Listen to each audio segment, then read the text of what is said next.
Pour moi, Cannes représente un des plus grands festivals au monde de cinéma.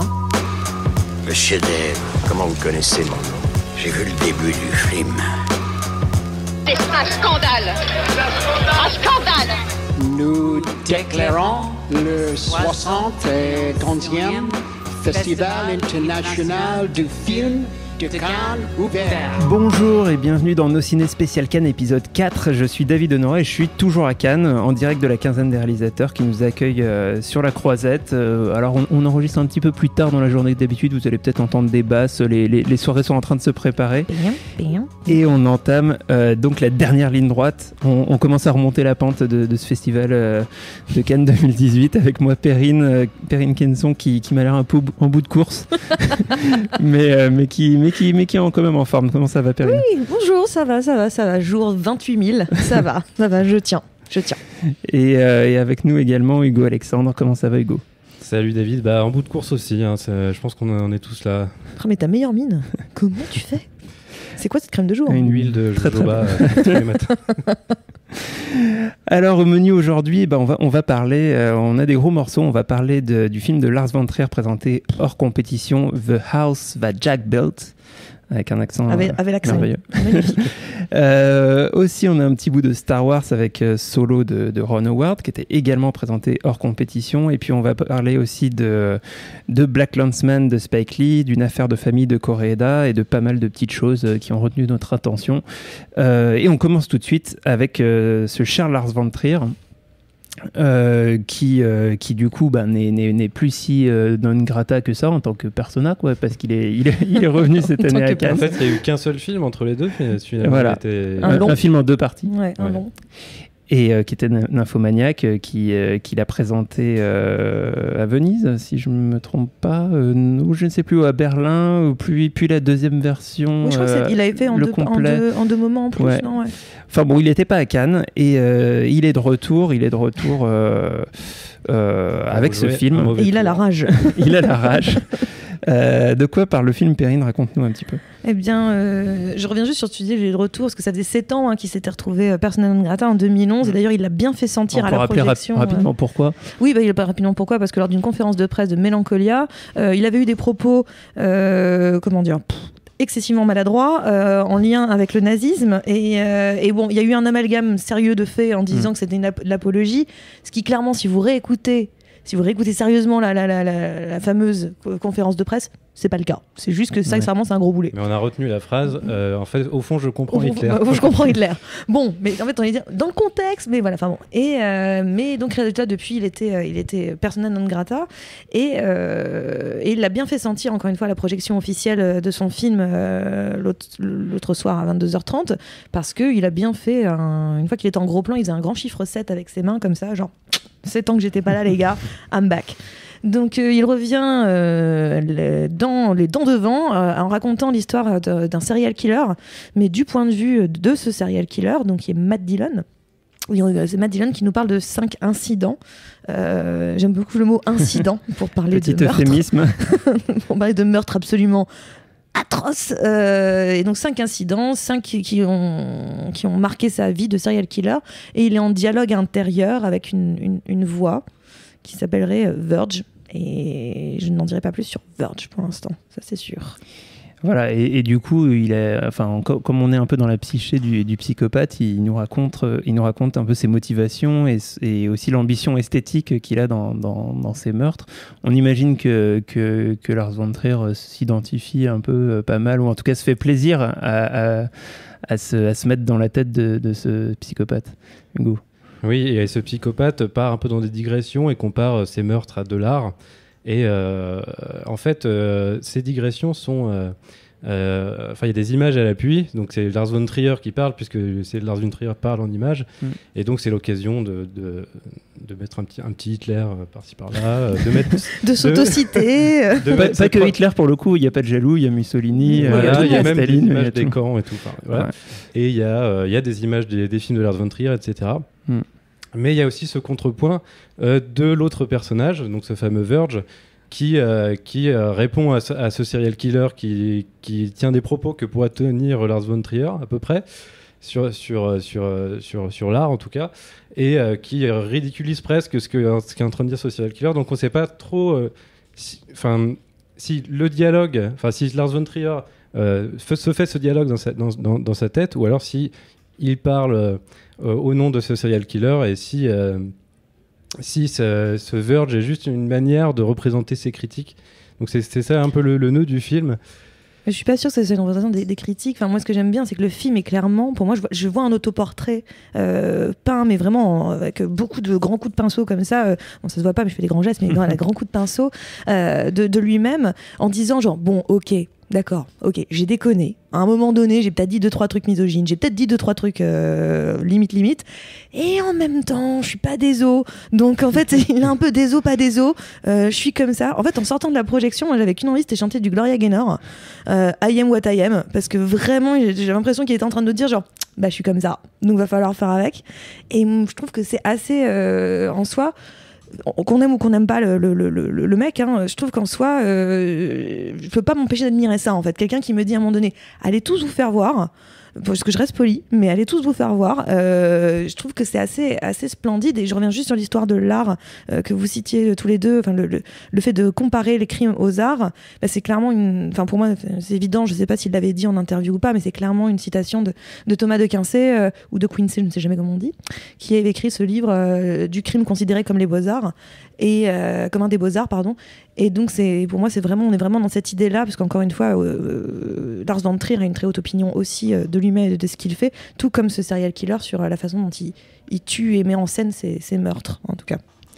Oui, effectivement, comme tu dis, il est fidèle à lui-même, et du coup, j'imagine, alors moi en tout cas, c'est comme ça que j'ai reçu, j'ai réalisé une nouvelle fois en voyant le film que j'étais complètement en fait imperméable au cinéma de Lars von Trier, c'est-à-dire que à la fois, j'ai l'impression qu'une grande partie de sa démarche est d'essayer si ce n'est de choquer, de trouver la manière la plus originale d'emmerder le monde. Et comme en fait, je m'en fous, ça ne me choque pas. Et du coup, j'ai beaucoup de mal à comprendre ce qui, au-delà de ça, peut l'intéresser.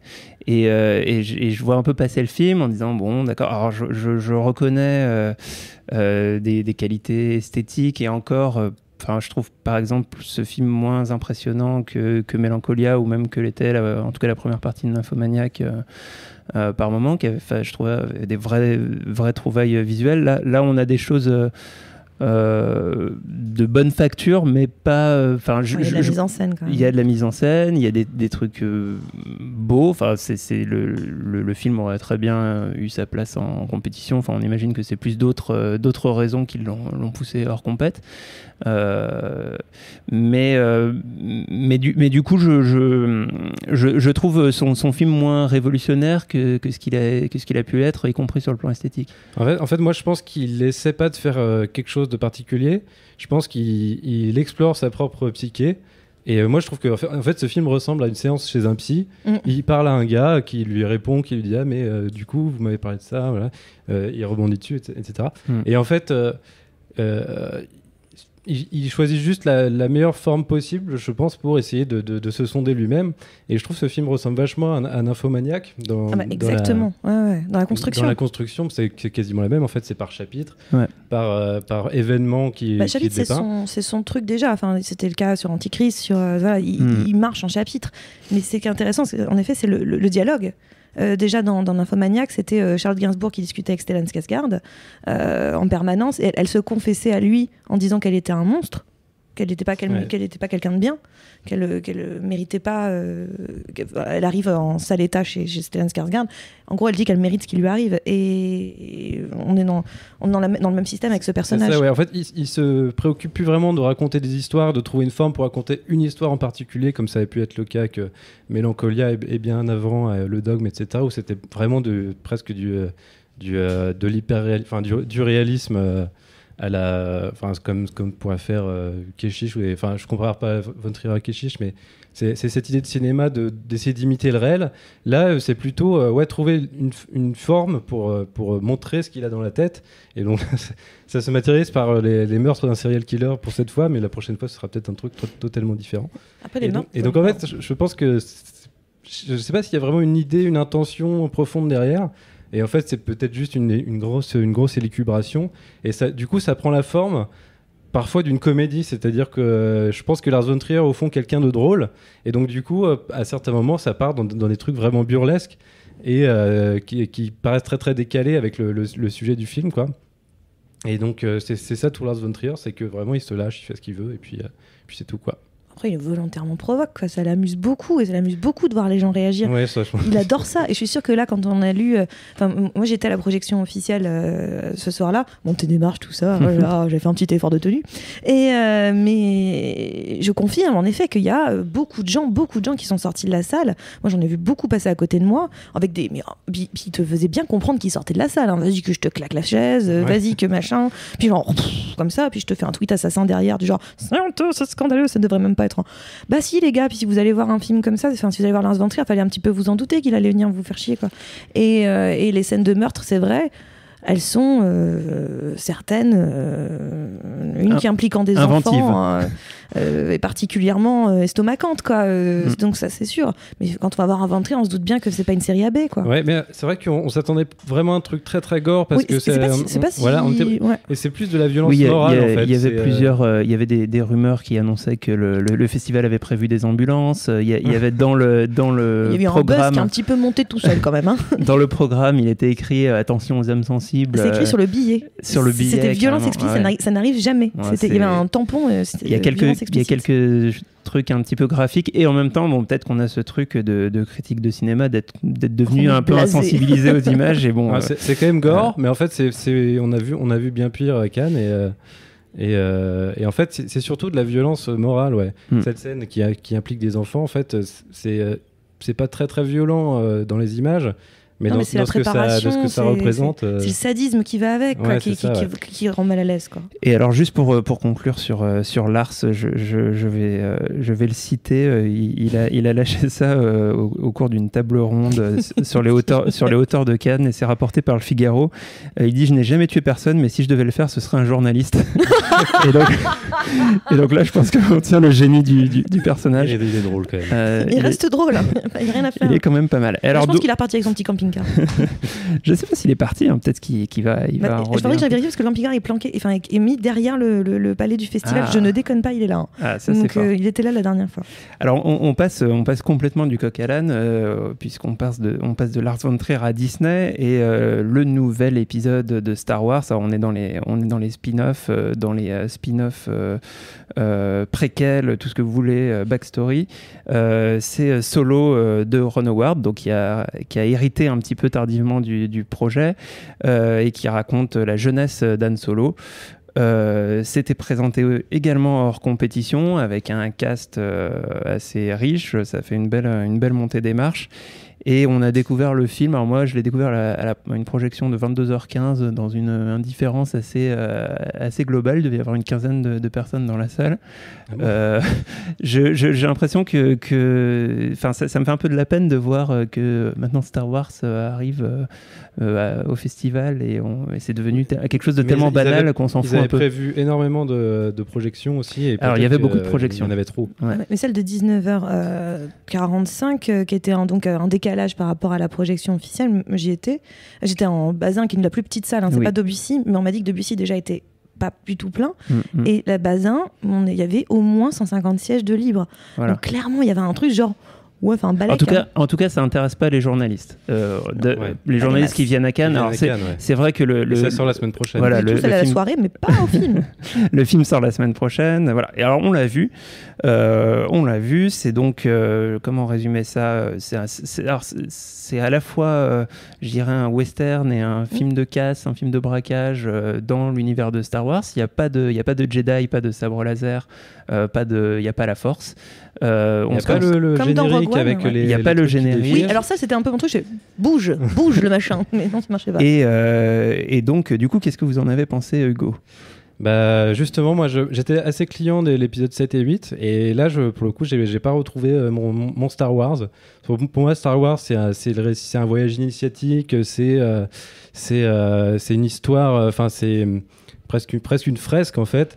Et là c'est pour moi que c'est comme tu dis, c'est plus un film de casse un peu lambda. Voilà, il y a je trouve que les personnages manquent de charisme, y compris Han Solo. En fait, j'ai pas l'impression que... Enfin, j'ai l'impression que c'est interchangeable de tous les blockbusters qui sortent. Moi, ça m'a fait penser aux Gardiens de la Galaxie que j'aime pas trop, par exemple. C'est un film de bande qui organise un casse, qui s'amusent ensemble, et il n'y a pas la magie entre guillemets de Star Wars. Donc j'ai été plutôt déçu. En ajoutant à ça le fait que l'image est très très sombre, il n'y a pas beaucoup de contraste. 80% du film est sous-exposé. Alors ça, j'ai limite cru à un problème technique, quoi. Enfin, c'est vraiment bizarre. Ouais, donc ça me fait encore plus penser à Zack Snyder ou à des choses comme ça qui sortent régulièrement. Donc plutôt déçu, moi, dans l'ensemble. Et toi, Perrine ? Un petit peu comme Hugo qui était en mode hashtag not my Star Wars. Si je devais faire une critique en un mot, ça serait ouais. Voilà. Mais non, je passe pas un mauvais moment, je vais pas mentir. Voilà, j'étais devant, je trouvais ça. Mais ça a défilé devant moi. Et comme ça, puis à la fin, j'ai fait on va manger. Enfin, c'était pas. Le film m'a jamais vraiment accroché à aucun moment. On s'en fout en fait. C'est un peu, pour le coup, hashtag on s'en fout quoi. Enfin, Osef. Mais c'est juste que l'histoire, elle est pas très très surprenante. Je trouve qu'il y a un peu gentiment une part fan service sur la fin que je trouve pas particulièrement. En tout cas, ou bien moi j'ai pas compris, mais enfin je vois pas. Mais bon, je trouve ça très fan service. Le méchant qui ressemble pas à un méchant, c'est assez marrant d'ailleurs. Moi je trouve que le méchant, parce qu'il y a un méchant, et j'ai l'impression qu'on est dans un film qui s'en prend aux banques. Je trouve qu'il a une tête de banquier. Donc, oui, c'est un méchant humain en costard. Ouais, il est en costard. Star Wars, à un moment du débat, j'ai fait, on est dans RPO, enfin, qu'est-ce qui se passe? Enfin, d'un seul coup, je comprenais plus rien. Donc il y a quelque chose où ça nous emporte jamais. L'un des personnages qui est peut-être l'un des plus amusants, c'est encore une fois un robot, parce qu'ils ont finalement complètement fait de robots les sidekicks comiques de tout l'univers Star Wars. Comme dans Rogue One. Voilà, ils ont compris qu'on va pas faire rigoler les autres, on va faire rigoler c'est les robots qui vont nous faire rire. Et c'est finalement presque l'un des personnages les plus intéressants du truc, et qui enfin bon, on va pas aller plus loin.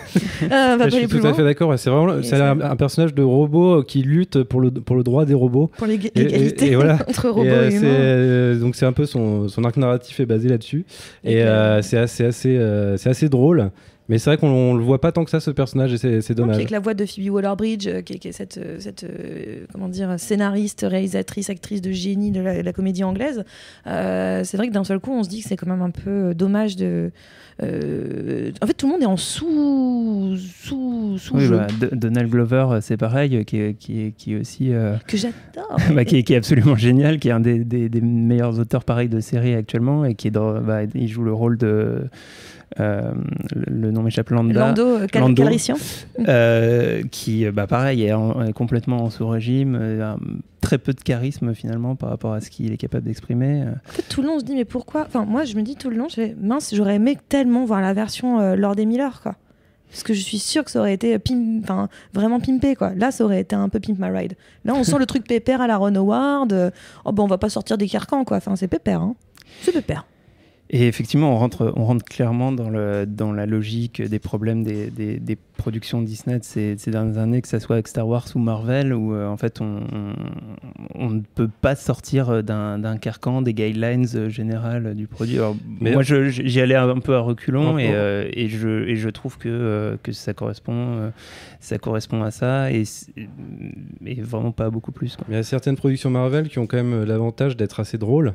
Et là, je trouve que les tentatives d'humour tombent à plat, ou alors c'est hyper souligné, genre qu'un personnage chute et il y en a un qui dit il vient de tomber, donc du coup ça nuit à la blague. Enfin, ça se passe pas vraiment comme ça, mais il souligne à fond toutes les blagues, et donc du coup elles tombent toutes à plat, et ça aurait pu être la spécificité de ce Star Wars là, et ça l'est pas, parce que c'est pas très bien écrit en fait.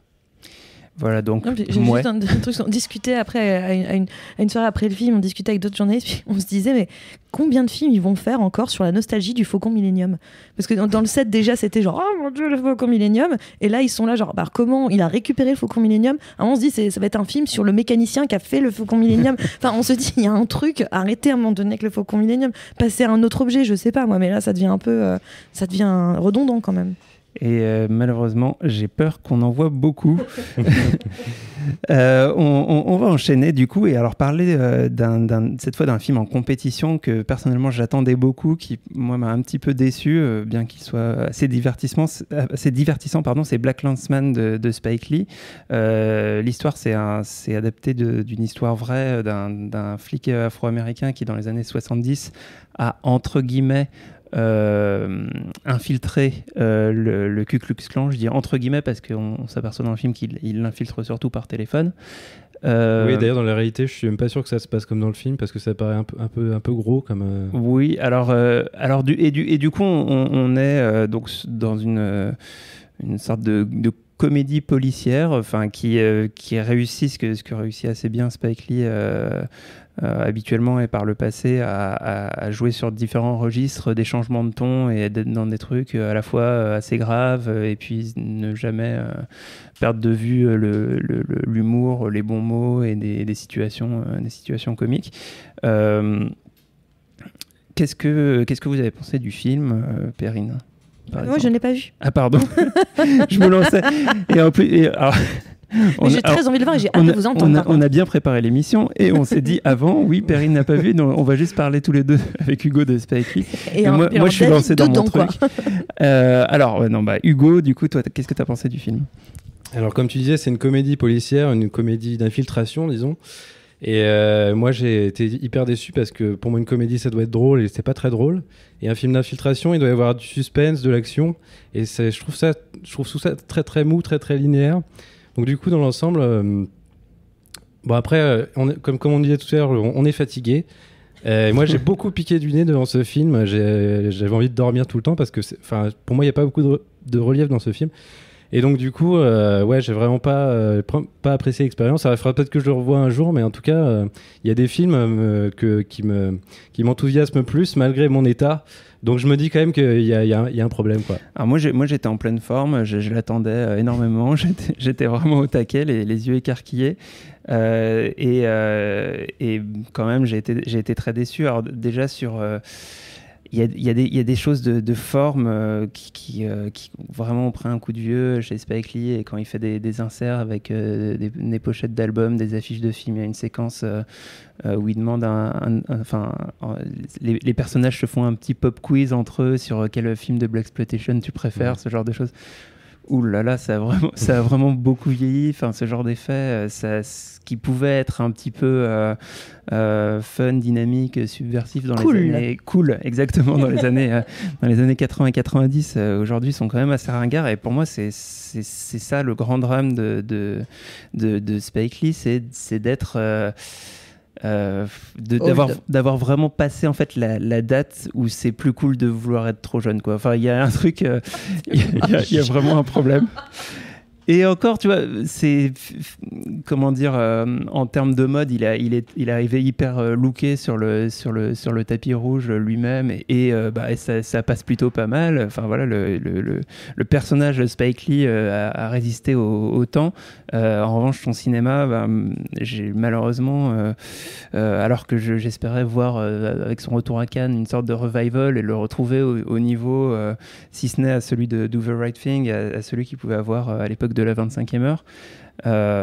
Malheureusement, voilà, on est dans un film quand même, je trouve d'assez bonne facture, qui est plutôt divertissant, qui raconte bien son histoire, qui finalement sur un sujet qui est pas si enthousiasmant que ça, arrive à trouver des situations et à développer des personnages, etc.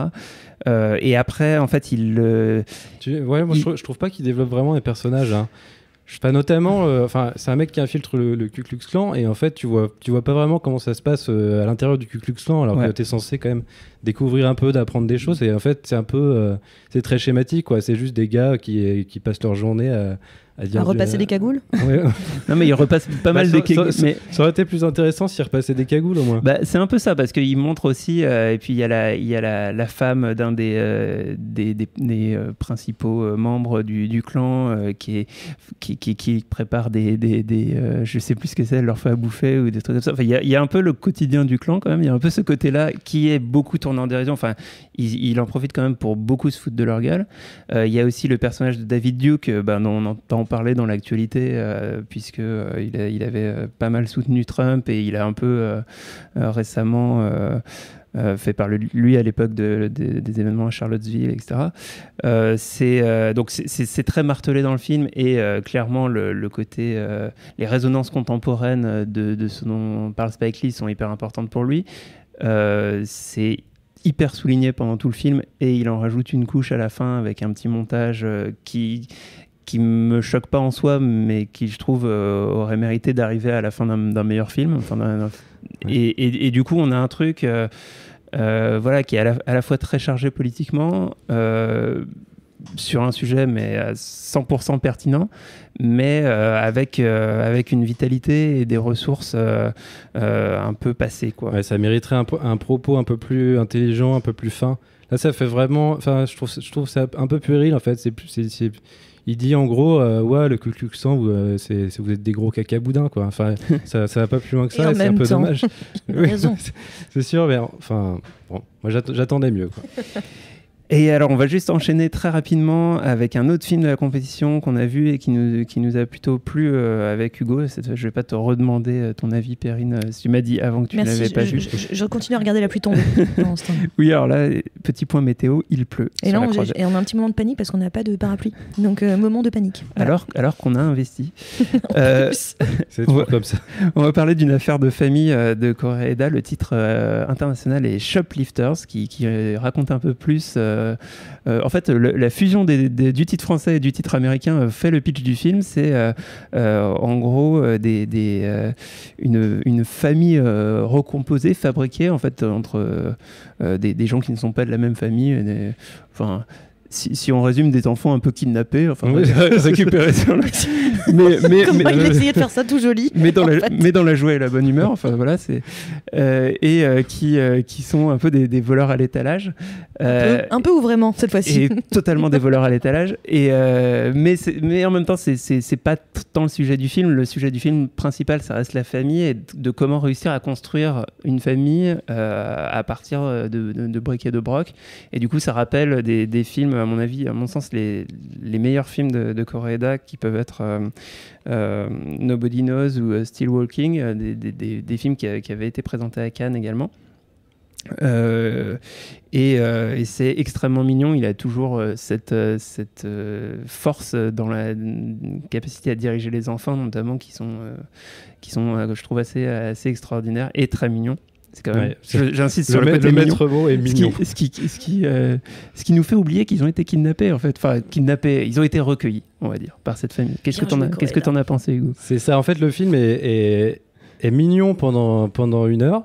C'est-à-dire que voilà, t'as plein de... Tu vas dire une vacherie là, Non, je veux dire, c'est des séquences de la vie quotidienne et moi, Koreeda, j'adhérais pas trop. Alors, j'avais peut-être pas vu les meilleurs, j'en avais vu 2-3 et je trouvais ça très très lent d'habitude.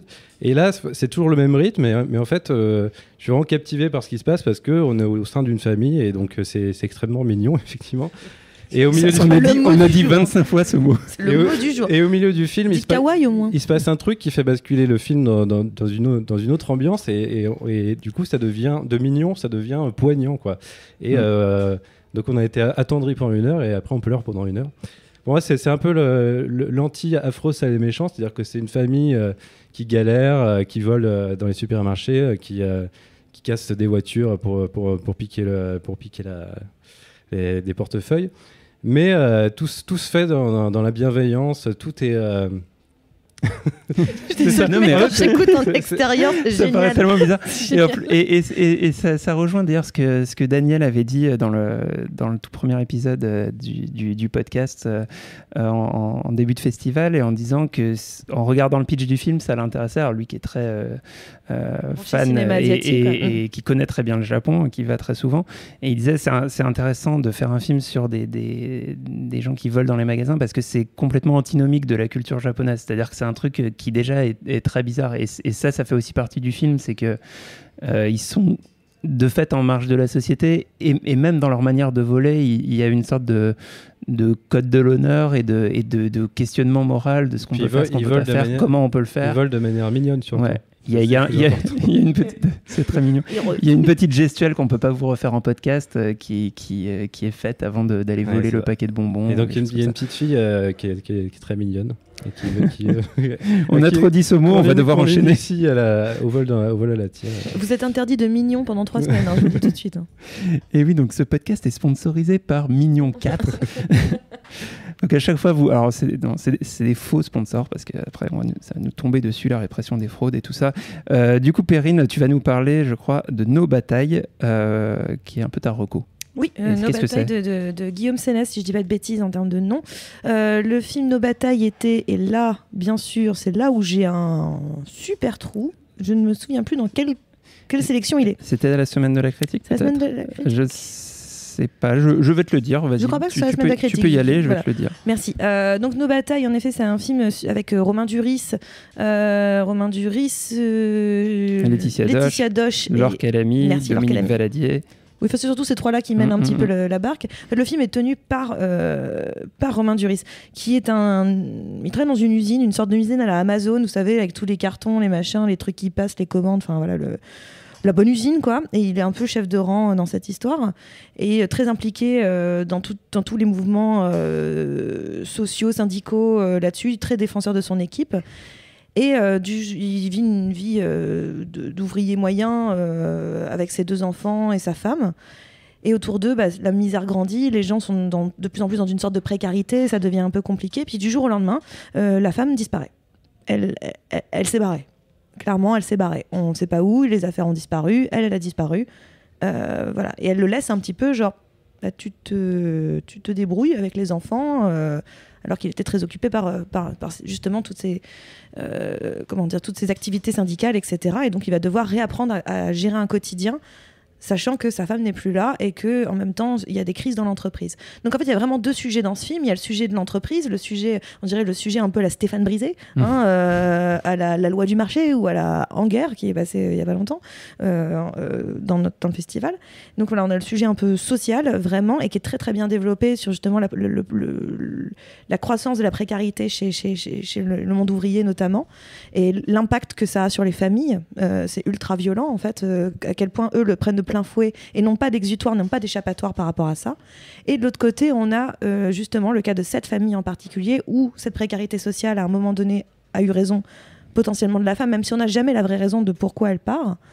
Et donc, on d'un seul coup, un père qui va devoir réorganiser sa vie, réapprendre à vivre, et avec le manque et le fait qu'il ne sait pas ce qui va, où est et quand ça va s'arrêter. Et le film a vraiment 2 temps assez jolis, qui est grâce à Laetitia Doche, qui est vraiment définitivement une boule d'énergie, un rayon de soleil, cette fille. C'est quand même assez incroyable ce qu'elle fait, parce que vraiment Duris porte tout le film.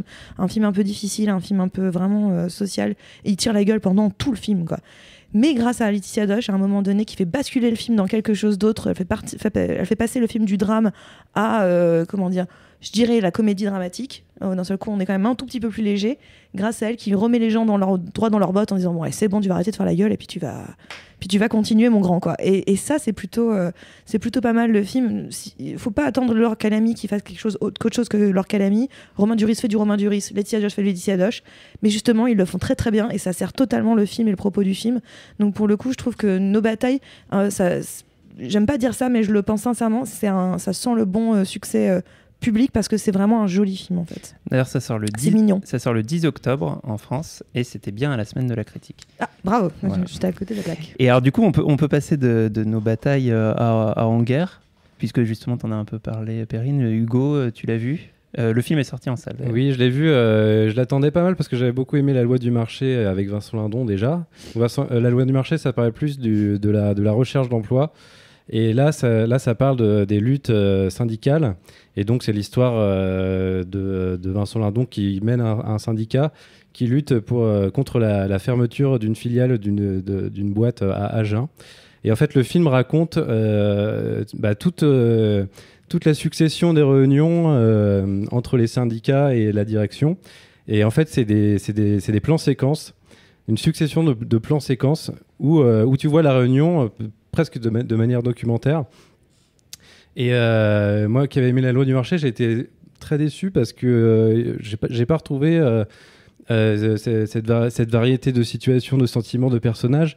Là, je trouve ça très linéaire et en fait, il y a presque pas de mise en scène. En fait, c'est juste une succession de scènes et Vincent Lindon passe le film à gueuler en fait. Et moi, j'aime bien quand Vincent Lindon est calme et qu'il finit par s'énerver à un moment. Là, c'est de la pure, comme dirait Daniel Andreev, mon camarade, c'est de la Vincent Lindon exploitation. Donc, c'est du Vincent Lindon porn, quoi. Et moi, j'ai moins envie de vous Là, voir. tu nous Ça as pas du tout m'intéresse vendu le plus. film. et comme dans la loi du marché, il termine le film avec un événement flamboyant. Très très cheesy auquel j'ai pas du tout adhéré, donc moi ça m'a pas plu du tout, voilà, pour résumer. Ça t'a pas plu et moi en revanche je vais parler d'un film qui m'a plutôt beaucoup plu, que j'ai vu à un certain regard. Le titre français, donc c'est un film chinois, le titre français c'est Un grand voyage vers la nuit et le réalisateur c'est Bigan qui avait avant réalisé Kylie Blues.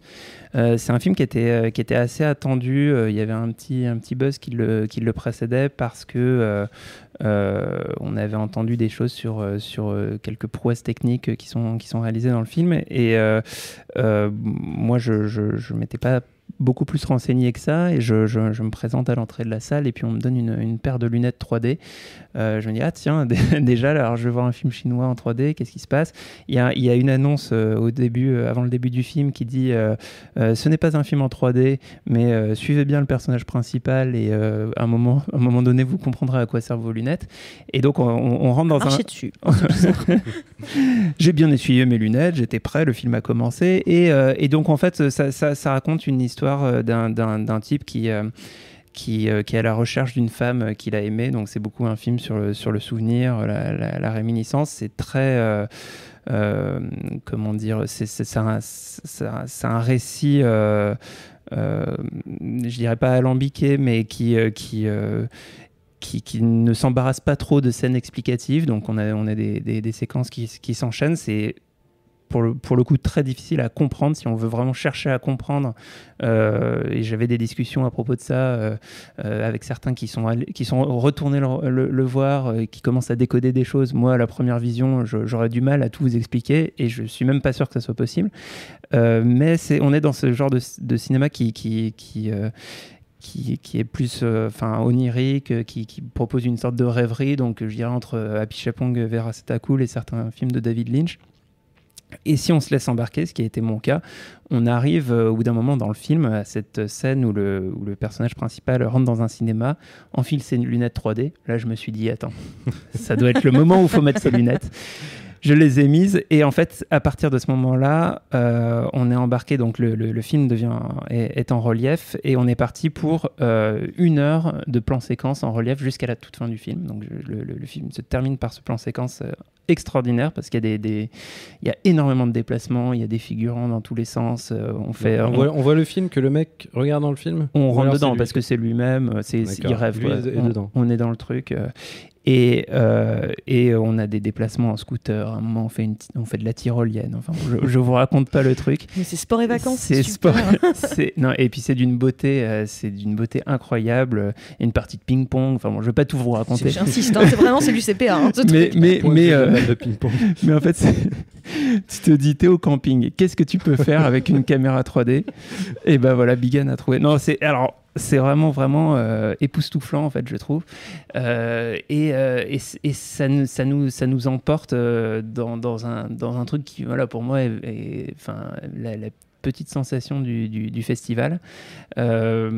C'est donc Un grand voyage vers la nuit de Bigan, dont on reparlera peut-être un petit peu au moment du bilan.